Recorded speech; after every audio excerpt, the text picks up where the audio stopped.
শফিক, এই শফিক, মুনিশ যাবে নি রে? হ্যাঁ ভাই যাবে, তুমি একটু দাঁড়াও, আমি ডাকছি।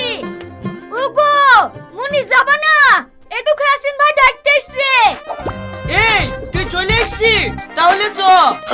ওগো চলে যাচ্ছো যে? মাছ কিনে টাকা দিয়ে যাও। মাছে কোনো ভিটামিন নাই, বাগান থেকে কচু শাক তুললে এসে রান্না করবি, বিশাল ভিটামিন। আমার আর ভালো লাগছে না প্রতিদিন কচুর শাক খেতে।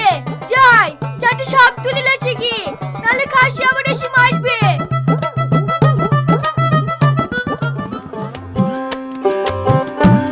এই শফিক শোন শোন। না ভাই, পরে শুনবো, মুনিশ যেতে হবে, বেলা হয়ে গেছে। আরে শোন, ভালো কথা আছে। কি বলছো, তাড়াতাড়ি বলো ভাই। এই তোর কি ব্যাপার?